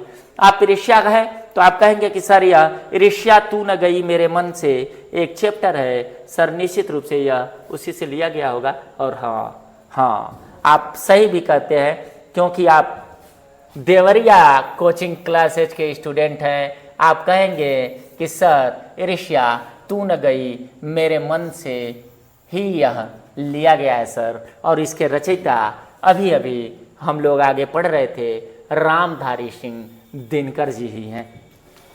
दूसरे प्रश्न का आंसर आपके सामने है कि दूसरों के सुख को देखकर परेशान रहना और खुद के पास जो वस्तु है उसका आनंद न उठाना, उन वस्तुओं की लालसा करना जो उसके पास नहीं है, उन सभी कारण ही वह दुख भोगता है। और मुझे पता है कि आप गद्यांश का आंसर बहुत ही बेहतर तरीके से देंगे। यदि बात किया जाए दूसरे प्रश्न की, तो दूसरा प्रश्न सूरदास जी से ले लिया गया। कितना बढ़िया लाइन है हम लोगों के साथ, ओहो गजब। निम्नलिखित में से किसी एक पद्य पर आधारित दिए गए प्रश्नों के उत्तर हमें देने हैं। 2-2 नंबर में 3 प्रश्न हम लोगों से पूछे जा रहे हैं, हमें उनके आंसर देने हैं। ठीक है भैया, हम लोग आंसर देने के लिए तैयार हैं। हम लोग देवरिया कोचिंग क्लासेस के लाल हैं, तो हम लाल हैं, कमाल करके दिखाएंगे और पढ़ेंगे कि निर्गुण कौन देश को बासी, अरे मधुकर कही समुझाय सौह दे बूझत साच न हासी। कौन है जनक कौन है जननी, कौन नारी को उदासी, कैसो बरन भेष है कैसो की ही रस में अभिलाषी। पाओगे पुण्य कियो आपनो जोरे करे गोगासी, सुनत मौन है रहे बाबरो शूर सबय मतिनासी। सूरदास जी ने निश्चित रूप से अपने भ्रमर गीत में, सूरदास जी ने अपने भ्रमर गीत में, सूरदास जी ने के द्वारा जो लिखा गया है सूर सागर, सूर सागर, यह सूर सागर से लिया गया है बेटा। और सूर सागर में भ्रमर गीत है। क्या है बेटा?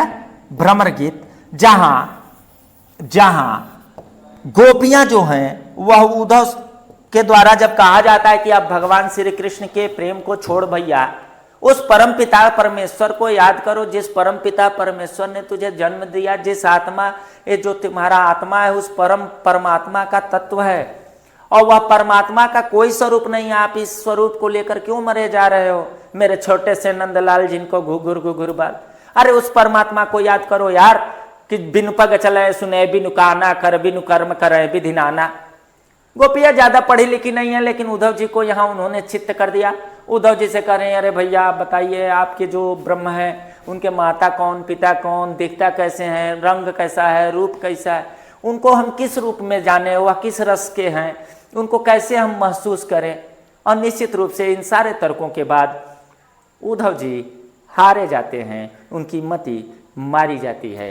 सेम उद्धव जी के द्वारा रत्नाकर, एक कवि हुए रत्नाकर ने उद्धव शतक लिखा। उद्धव शतक में भी निश्चित रूप से गोपियों और उद्धव के बीच का जो संवाद है, निश्चित रूप से छंद के रूप में क्या रत्नाकर जी ने प्रस्तुत किया। मैं कुछ लाइनें, 2 लाइनें सुनाता हूं और अपने वीडियो को थोड़ा सा तेजी की तरफ ले चलूंगा। जब चैप्टर वाइज हम पढ़ाई करेंगे तो और भी बेहतर तरीके से पढ़ेंगे। रत्नाकर जी लिख रहे हैं कि भेजे मन भावन के उद्धव के आवन के सुधि ब्रज गावन में पावन जब लगी। तो कहे रत्नाकर गुवाली न की झौरी झौरी नंदी पौरी दौरी दौरी यावन तब लगी। तो उझकी पद कंजन की पंजन पेखी पेखी पाती छाती छोहन छब लगी। तो हमको लिखो है कहाँ, हमको लिखो है कहाँ, हमको लिखो है कहाँ, कहन शब लगी। ये बात किया जाए संदर्भ की, तो प्रस्तुत पद्यांश हमारी पाठ्य पुस्तक काव्य खंड के पद शीर्षक से उद्धृत है, जिसके रचयिता पुष्कर सर जी के द्वारा बताए हुए सूरदास जी ही हैं। और यह रचना जो है पुष्कर सर जी के द्वारा बचाया हुआ सूर सागर से ही लिया गया है। और इस रचना को हम लोग भ्रमर गीत के नाम से जानते हैं। किस नाम से जानते हैं? भ्रमर गीत। किस नाम से बालक? भ्रमर गीत। मैं बार बार एक ही चीज को जब रिपीट करूं तो आप समझिएगा कि यह अति महत्वपूर्ण विषय है। यदि दूसरे प्रश्न के तरफ हम ध्यान दे रहे हैं तो मधुकर शब्द का प्रयोग उद्धव के लिए प्रयोग किया गया है, जो कि मैंने अभी अभी बताया। इसकी व्याख्या की बात की जाए तो तुम यह बताओ कि इस निर्गुण का पिता कौन है, इसकी माता कौन है, कौन पत्नी है, कौन इसकी दासी है, इसका रंग कैसा है, रूप कैसे की, इसकी वेशभूषा कैसे है, इससे किस रस से अधिक लगाव है। गोपियां उद्धव को चेतावनी देती हुई कहती हैं कि हमें सभी बातों को ठीक ठीक उत्तर देना, यदि तुम हमारे साथ कपट करोगे तो उसका फल स्वयं ही भुगतोगे। सूरदास जी कहते हैं कि गोपियों के इतने व्यंग्यात्मक तर्क सुनकर उद्धव ठगे से हो गए और उनका सारा विवेक समाप्त हो गया। गोपियों ने अपने वाक्य चातुरता से ज्ञानी उद्धव को परास्त कर दिया, अर्थात उद्धव का सारा ज्ञान अनपढ़ गोपियों के सामने नष्ट हो गया। और निश्चित रूप से मेरी व्याख्या में ये सारी व्याख्याएं सम्मिलित थीं। अब यदि हम इसके अथवा की बात करें तो केवल मैं अर्थ बताते हुए आगे बढ़ रहा हूं। आप निश्चित रूप से बेहतर छात्र हैं, आप समझ पाएंगे। क्या गजब सुमित्रानंदन पंत जी के द्वारा लिखा हुआ यह झांसी रानी लक्ष्मीबाई पे कविता है, आई है हमारे सामने। इस समाधि में छिपी हुई है एक राख की ढेरी, इस समाधि में छिपी हुई है एक राख की ढेरी, जलकर जिसने स्वतंत्रता की दिव्य आरती फेरी। यह समाधि है, यह लघु समाधि है झांसी की रानी की, यह अंतिम लीला स्थली है लक्ष्मी मर्दानी की। लक्ष्मीबाई की समाधि को समर्पित यह पंक्तियां निश्चित रूप से सुभद्रा कुमारी चौहान जी द्वारा लिखा है। प्रश्न हम पढ़ते हैं, उपरोक्त गद्यांश का संदर्भ देना है। यहां पद्यांश होना चाहिए, यहां गद्यांश के जगह पद्यांश होना चाहिए। क्या होना चाहिए बालक? अरे मेरे साथ बोलिए, आप ये मत बोल दीजिएगा भारत माता की जय, बोलेंगे तो अच्छा ही होगा, लेकिन फिर भी पद्यांश होगा। दूसरा प्रश्न है, कवित्री ने किसकी समाज पर अपनी भावनाएं व्यक्त की हैं? रानी लक्ष्मीबाई। अभी मैंने बताया रेखांकित पंक्तियों की व्याख्या करनी है। बहुत आसान प्रश्न है और आप मेरे बहादुर शेर हो। बहादुर शेरों के सामने प्रस्तुत पद्यांश हमारी पाठ्य पुस्तक के काव्य खंड के किस चैप्टर से बाबू? झांसी की रानी। झांसी की रानी, झांसी की रानी से लिया गया है और इसकी लेखक जो हैं वह सुभद्रा कुमारी चौहान जी हैं। कवित्री ने झांसी की रानी की समाधि पर अपनी भावनाएं व्यक्त की हैं और इसका व्याख्या है कि रानी की समाधि के विषय में कवित्री का कहना है कि यह समाधि दीर्घव्यापी है, बहुत दिनों तक रहने वाली है। यह पुरुषों के समान युद्ध करने वाली रानी लक्ष्मीबाई की अंतिम कर्मस्थली है। इस समाधि का महत्व हम भारतीयों के हृदय में सदा सदा अंकित रहेगा और निश्चित रूप से रानी लक्ष्मीबाई के द्वारा दिया गया समर्पण को हम भूल नहीं सकते। यदि हम बात करें अपने तीसरे प्रश्न की तरफ, तो तीसरा प्रश्न हम लोगों को संस्कृत के दिशा में मोड़ कर ले गया है। संस्कृत के यहाँ गद्यांश दिए हुए हैं जिनको पढ़कर हमें उनकी व्याख्या करनी है। जब हम चैप्टर वाइज सिलसिलेवार चैप्टरों को पढ़ेंगे तो निश्चित रूप से इन सारे गद्य के या पद्य के जो प्रश्न बोर्ड परीक्षा में पूछे जाते हैं उन प्रश्नों पर चर्चा अवश्य होगी। आइए हम बहुत जल्दी जल्दी इनके अर्थों के तरफ चलते हैं। यह है अस्माकं संस्कृति सदा गतिशीलता वर्तते मानव जीवन संस्कृत्यम ऐसा यथावश्यम नवा नवा विचारधारा स्वीकारोति नवा शक्ति न प्राप्तन्ते अत दूराग्रह नास्ति एत युक्ति युक्ते कल्याणकारी च तदस्त्र सहर्ष गृहीत भवति एतस्या गतिशीलतया रहस्यमानो जीवनस्य शाश्वत मूल्येषु निहितं तद यथाशतस्य प्रतिष्ठा सर्वे भूतेषु संभाव विचारेषु औदार्यम आचार्य दृढ़ता चेति। इसे हमें क्या करना है भैया, तो प्रश्न की तरफ ध्यान देना है और हमें इसका संदर्भ सहित व्याख्या करना है। यदि बात किया जाए संदर्भ की तो यह हमारी गद्यांश पठित पाठ्य पुस्तक संस्कृत खंड में संकलित भारतीय संस्कृति नामक पाठ से लिया गया है। भारतीय संस्कृति के महत्व को इसमें दर्शाया गया है। प्रस्तुत गद्यांश में भारतीय संस्कृति की गतिशीलता का रहस्य बताया गया है और इसकी व्याख्या क्या है, तो व्याख्या है कि हमारी संस्कृति निरंतर चलती रहती है। मानव जीवन को संस्कारित करने के लिए यह समय समय पर नई नई विचारधाराएं अपनाती रहती है और नई शक्ति खुशी स्वीकार होता है, इसकी नई शक्ति प्राप्त करती है। यहाँ हठ धर्मिता नहीं है। यहाँ हमारी संस्कृति बहुत लचीली है, हम किसी को भी अपनाते हैं और इसीलिए हम महान हैं। हिंदी भी इसीलिए महान है।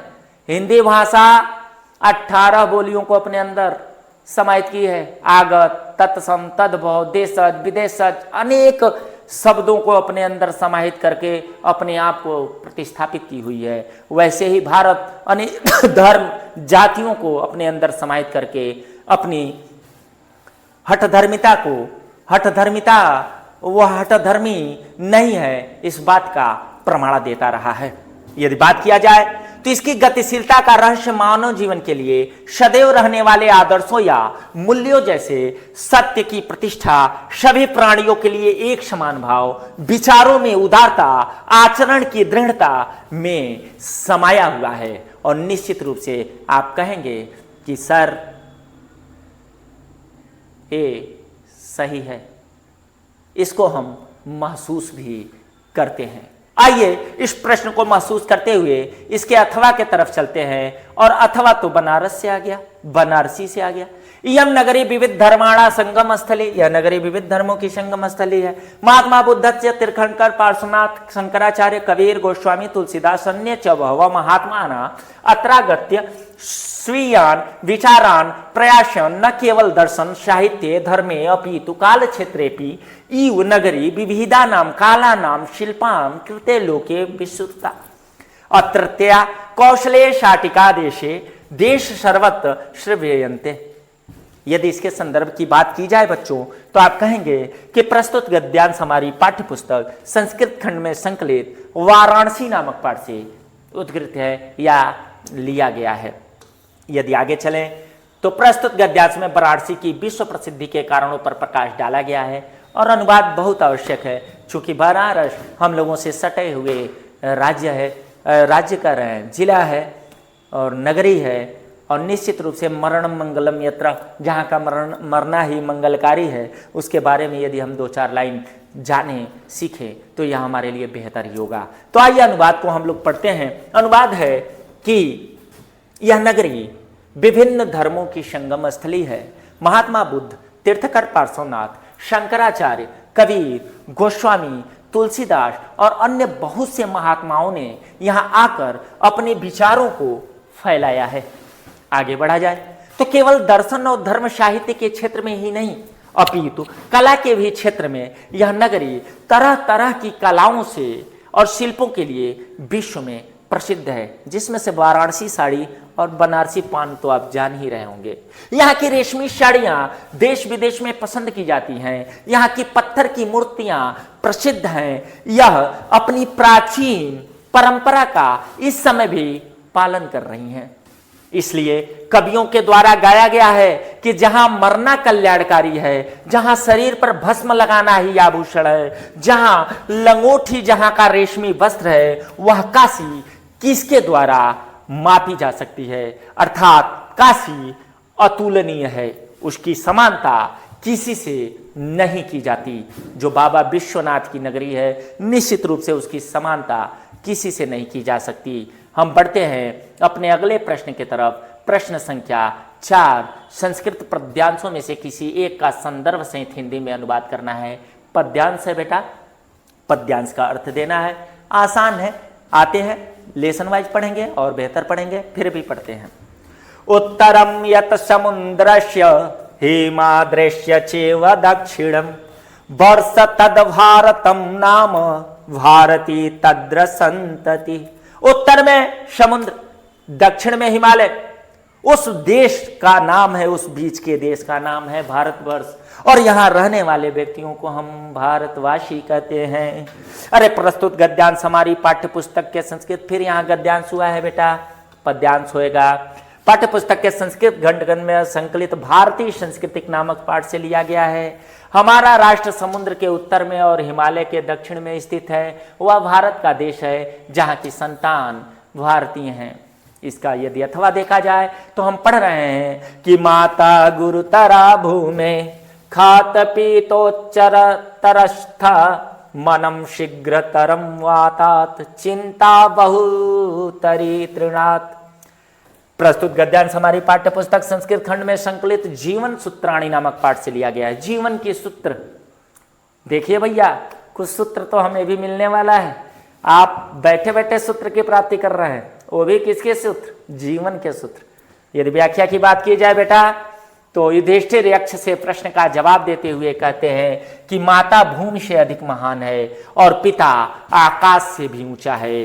मन वायु के भी तेज चलने वाला है और चिंता तिनकों से भी अधिक दुर्बल है। निश्चित रूप से हम युधिष्ठिर के इस बात से सहमत है, क्योंकि माता और पिता की जो भूमिका हमारे जीवन में है वह कोई नहीं ले सकता। माता पिता का सम्मान, माता पिता का आशीर्वाद निश्चित रूप से आपको एक दिन हिमालय बनाकर छोड़ेगा। आप एक दिन ना एक दिन बहुत बड़े बनेंगे। मेरी एक कविता है दोस्तों, मैं स्वयं कवि हूँ। मैंने 4 लाइन आपको सुनाता हूँ। एक कविता है, मैंने लिखा था कि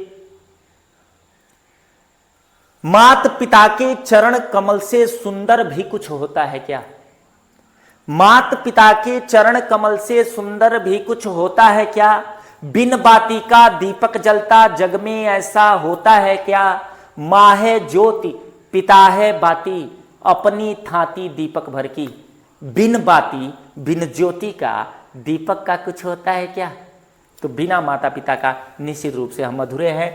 इसके बाद हम चलते हैं अपने अगले प्रश्न की तरफ, और इस प्रश्न में हमें खंड काव्य के आधारित प्रश्नों का उत्तर देना है, जिसमें से मुक्ति दूत हम पढ़ते नहीं, जो है मेवाड़ मुकुट। मेवाड़ मुकुट हम लोगों के लिए है। मेवाड़ मुकुट खंड काव्य के आधार पर राणा प्रताप का चरित्र चित्रण है, और मेवाड़ मुकुट खंड काव्य की कथा वस्तु संक्षेप में लिखनी है। यह 2 प्रश्न हम लोगों से पूछा गया है। आप जान रहे हैं कि मेवाड़ मुकुट 7 सर्गों में विभाजित है, 7 खंडों में विभाजित है। उसमें से आपको जिसमें राणा प्रताप का चरित्र चित्रण हुआ है उसको प्रस्तुत करना है। आइए मैं सीधे आपको ले चलता हूं। बहुत बड़ा प्रश्न है, निश्चित रूप से आप अपने पुस्तक में अध्ययनरत होंगे, उसको पढ़ेंगे, और निश्चित रूप से आने वाले आगामी वीडियो में हम अपने इस खंड काव्य को मात्र 1 से 2 वीडियो में समाप्त करने की कोशिश करेंगे।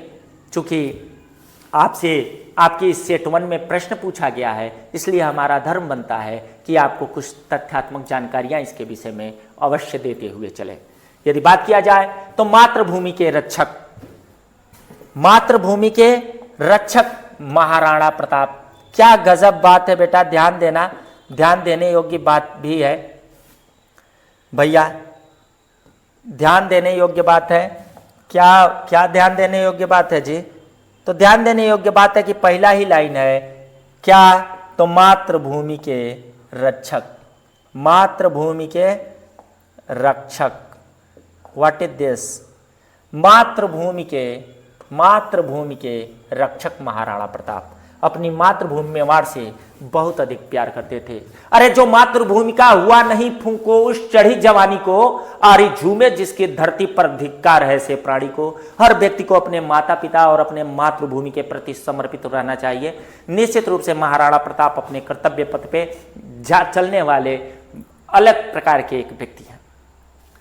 आगे लिखा है शरणागत वत्सल लाड़ा, ये दूसरा हेडिंग आप बनाएंगे, शरणागत वत्सल, लोगों को शरण देने वाले महाराणा प्रताप। यदि तीसरी बात की जाए तो स्नेहमयी पिता, एक पिता कैसा होता है, उसका स्नेह कैसे होता है अपने बच्चों के प्रति, स्नेहमयी पिता के रूप में महाराणा प्रताप आपको देखने को मिलेंगे।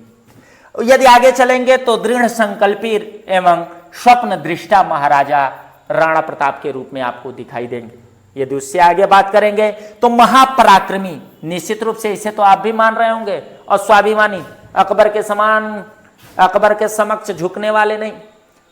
मान सिंह के द्वारा धोखा खाने के बाद, घास की रोटी खाने के बाद भी अपने सम्मान को बचाकर अपने मातृभूमि के प्रति सजगता से, शांता से, अपने क्षमता के अनुसार लड़ जाने वाले महाराणा प्रताप निश्चित रूप से महापराक्रमी थे ही।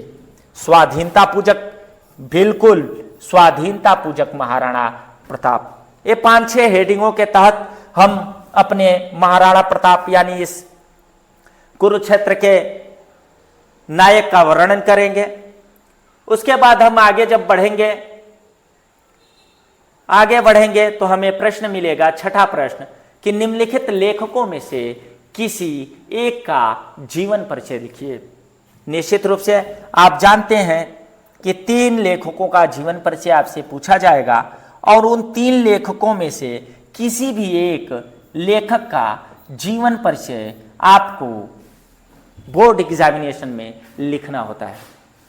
हम 7 सेट हिंदी के करने जा रहे हैं। देवरिया कोचिंग क्लासेज आपके लिए 7 सेट क्लास 10th के लिए और क्लास 12 के लिए भी 7 सेट लेकर आया। यदि कई में तो समान भी होंगे, लेकिन यदि मैं 2 का यदि औसत लेके चलूं तो 7 दूनी 14 लेखक, और हमें याद करना है 3। मैं कह रहा हूं कि मैं 3 बताऊंगा, उन 3 में से एक आएगा। यहां यदि बात की जाए तो रामधारी सिंह दिनकर, आचार्य रामचंद्र शुक्ल और जयशंकर प्रसाद, तीनों मोस्ट इंपॉर्टेंट, तीनों को याद कर लीजिए। एक भी उसके बाद दूसरा जीवन परिचय याद करने की कोई आवश्यकता नहीं है। इन 3 में से एक जीवन परिचय निश्चित रूप से आपसे पूछे जाने वाला है। यदि बात किया जाए तो रामधारी सिंह दिनकर जी का एक छोटा सा, हजारी प्रसाद द्विवेदी जी का एक छोटा सा जीवन परिचय यहाँ उपस्थित है। आप जीवन परिचय को बेहतर, यहाँ काव्य से रिलेटेड कवियों का जीवन परिचय, साहित्यिक परिचय हमसे पूछा जाता है। आज हम लोगों के सामने 3 कवि मौजूद हैं, तुलसी, मैथिली शरण गुप्त और महादेवी वर्मा जी। निश्चित रूप से हम लोगों ने कई बार यह चर्चा की है हमने कि यदि किन्हीं भी 3 कवियों का यदि हम जीवन परिचय याद करते हैं तो निश्चित रूप से हम अपने एग्जामिनेशन में बहुत ही बेहतर करने वाले हैं।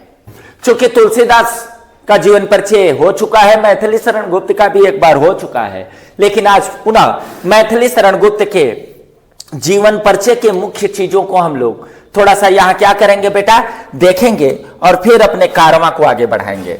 यदि बात की जाए मैथिली शरण गुप्त की तो निश्चित रूप से बेटा मैथिली शरण गुप्त जी का जन्म जो है वह झांसी जिले के चीरगांव नामक गांव में हुआ था और इनका जन्म हुआ था बेटा 1886 ईस्वी में। पिता का नाम सेठ रामचरण गुप्त जी था और निश्चित रूप से माता का नाम काशीबाई था। इनके पिता हिंदी साहित्य के विशेष प्रेम था इनका, इसीलिए गुप्त जी पर भी इनके पिता का पूर्ण प्रभाव पड़ा। बात की जाए बेटा तो इनकी प्रारंभिक शिक्षा कलकत्ता, प्रारंभिक इनकी जो रचनाएं हैं बेटा वह कलकत्ता से प्रकाशित होने वाले वैश्यापुरा कारक से प्रकाशित हुआ। और आचार्य महावीर प्रसाद द्विवेदी जी के संपर्क में आने के बाद तो क्या हुआ बेटा, क्या बताए, बढ़िया और बहुत ही बढ़िया हुआ। और इन्होंने आदेश, उपदेश एवं स्नेहमय परामर्श से अनेक काव्य में पर्याप्त निखार इनके आया और भारत सरकार ने इन्हें, बहुत जरूरी है बेटा, 1954 ईस्वी में पद्म भूषण सम्मानित किया तथा 12 दिसंबर 1964 को मां भारती का यह सच्चा सपूत सदा के लिए पंचतत्व में विलीन हो गया।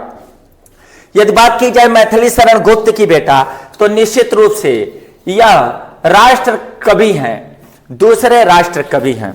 अब हम चलते हैं अपने 7वें नंबर के प्रश्न की तरफ, जहां हमें बेटा संस्कृत के पद्यांश का अनुवाद करना है। तो आइए पढ़ते हैं पहले। सार्थ प्रवशतो मित्र भार्या मित्रम गृहेशत आतुर्यभिषक मित्र दानम मित्र मरेष्यत। क्या गजब की बात है बेटा, और यह जीवन को एक सार्थकता देने वाली है, यह कंठस्थ करने वाली लाइन। और 8वें प्रश्न पर यदि बात की जाए तो निश्चित रूप से यह हमारे पत्र से संबंधित है।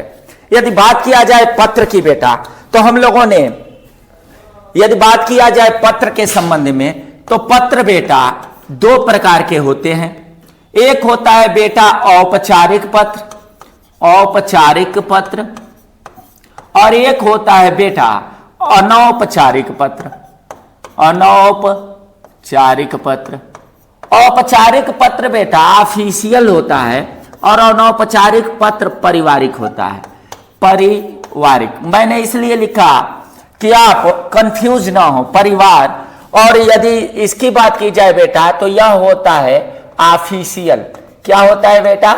ऑफिशियल। यानी औपचारिक पत्र जब भी हम लिखते हैं तो वह औपचारिक पत्र जो होता है किसी ऑफिस, स्कूल, किसी ऐसे व्यक्ति को हम लिखते हैं जहां हमें औपचारिकताएं पूर्ण करनी होती हैं। लेकिन जो हमारे हितनात, रिश्तेदार, बहन भाई, फूफा फूफी आदि लोग हैं, निश्चित रूप से उनके साथ हमारी किसी भी प्रकार की औपचारिकता नहीं है, वहां हम अनौपचारिक रूप से उनसे जुड़े हुए हैं। तो आप बेहतर समझ रहे होंगे। जब हम बेटा, ध्यान दीजिएगा, आपको बहुत ही बेहतर चीज मैं दिखाता हूं। जब हम बेटा औपचारिक पत्र लिखते हैं, औपचारिक, तो उसकी शुरुआत होती है सेवा में से, सेवा में, और अनौपचारिक का आदरणीय, आदरणीय, प्रिय, आदरणीय, प्रिय और स्नेह से इसकी शुरुआत होती है। यदि यहां बात किया जाए तो ये दिया है अपने भाई को शादी में आमंत्रित करने हेतु पत्र लिखिए, मित्र को पत्र लिखना है, यानी गारंटी है बेटा कि यह अनौपचारिक पत्र है।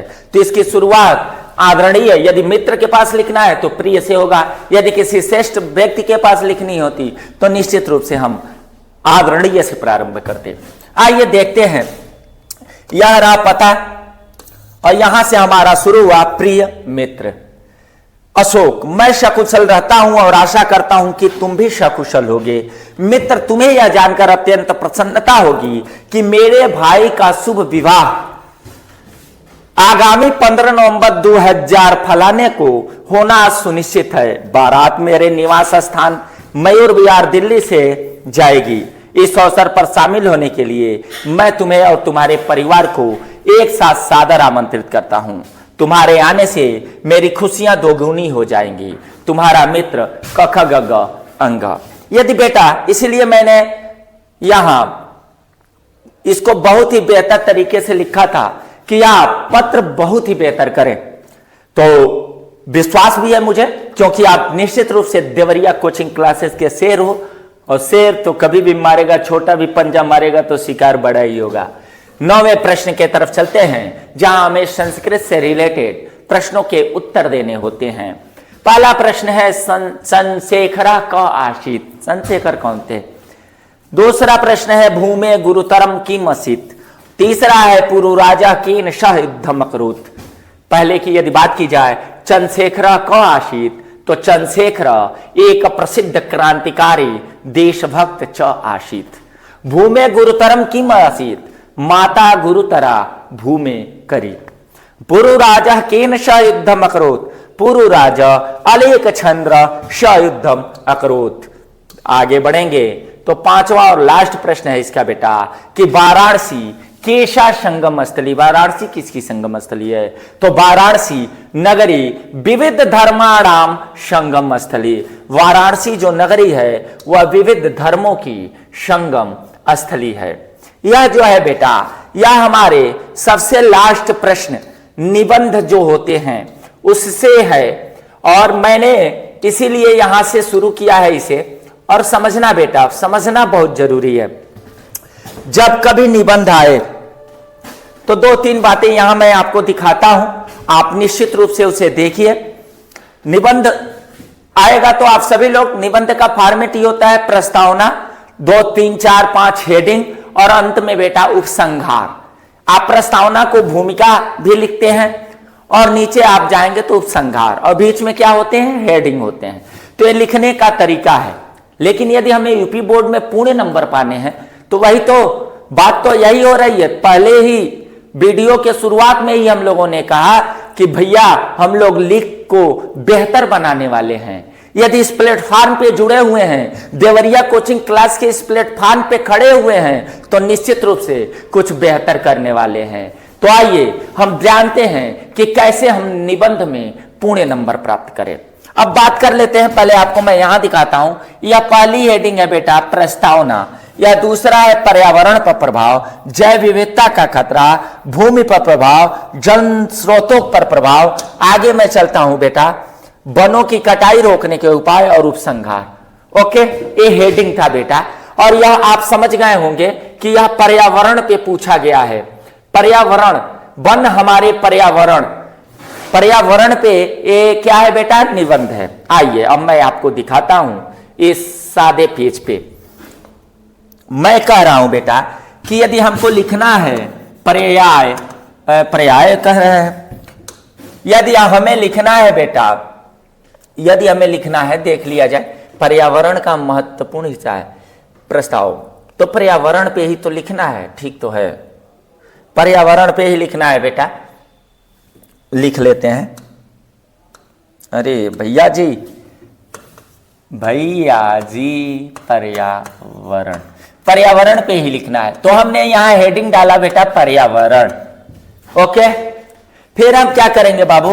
तो पेन यहां रखेंगे, ऐसे एक कोष्टक बनाएंगे और यहां लिखेंगे बेटा संकेत बिंदु, संकेत बिंदु। ध्यान देना, यहां हेडिंग पड़ेगी 1 2 3 4 5 6 7। यहां मान लीजिए बेटा प्रस्तावना, या इसे क्या बोलते हैं बेटा? भूमिका। प्रस्तावना या भूमिका लिखेंगे और आपको अंतिम वाला पता है उपसंहार। बाबू हम ऐसे इसलिए लिख रहे हैं, ये बीच में क्या होगा बेटा? हेडिंग होगा। कोई भी टॉपिक आपसे आए तो आपको ऐसे करना है। अब पर्यावरण से संबंधित कोई थीम, कोई लाइन, कोई दोहा, कोई जैसे पर्यावरण से रिलेटेड कोई ऐसी चीज जो आप 1 से 2 लाइन में बहुत ही बेहतर तरीके से अपने वाक्यांश को प्रस्तुत कर सकते हैं। जैसे मैं लिख दे रहा हूं पर्यावरण हमारी जान है, इसे बचाना, इसे बचाना होगा। और भी मैं बड़ा लिख सकता हूं, मैं 2 ही लाइन लिखता हूं बेटा। फिर पेन ऐसे पकड़ेंगे और भैया ऐसे आगे पढ़ेंगे। फिर हमारी हेडिंग शुरू होगी बेटा, और यहां हम पहले हेडिंग पे आएंगे, जहां हेडिंग होगी प्रस्तावना। क्या हेडिंग होगी बेटा? प्रस्तावना, या बेटा भूमिका, या भूमिका। यह हेडिंग हम डालेंगे बेटा, और हम तब आगे बढ़ेंगे। यहां तक आपको समझ में आया? इससे बेटा हमारी कॉपी जो है वह सुंदर लगती है। हम निबंध कितने बेहतर तरीके से प्रस्तुत करें। 9 नंबर का प्रश्न है बेटा, हल्के में लेने की तो आवश्यकता ही नहीं है। 9 नंबर के इस प्रश्न को हम लोग कर रहे हैं, और जब हम प्रस्तावना हेडिंग डालेंगे तो प्रस्तावना लिखेंगे। फिर यहां यदि यहां खत्म हुआ तो आप यहां खत्म हुआ तो आप एक लाइन बीच में गैप छोड़ेंगे, और यह जो दूसरा उदाहरण है, दूसरा हेडिंग है बेटा, यह नीचे लिखेंगे, फिर एक पैराग्राफ छोड़ेंगे नीचे पर। यानी कि आपके लिखावट में स्पष्टता होनी चाहिए, भाषा में सरलता होनी चाहिए, शब्दों में स्वच्छता होनी चाहिए, और निश्चित रूप से देखने में अप्रियतम होनी चाहिए। क्यों? क्योंकि first impression is the last impression. निश्चित रूप से इंप्रेशन जब आइए, और 9 नंबर भैया, 9 नंबर यूपी बोर्ड से लेकर जाइए। तो आइए हम आज के इस सेट को यहीं समाप्त करते हैं, और हम मिलेंगे अपने अगले वीडियो में। आशा ही नहीं, पूर्ण विश्वास है कि आप देवरिया कोचिंग क्लासेज और पुष्कर सर के साथ जुड़कर अच्छा अनुभव कर रहे होंगे, और आप बात को मानिए, हम भी आपसे जुड़कर अपने आप को गौरवान्वित महसूस कर रहे हैं। चलते चलते आपके माता पिता के चरणों में मेरा प्रणाम है, नमस्कार है। धन्यवाद, धन्यवाद।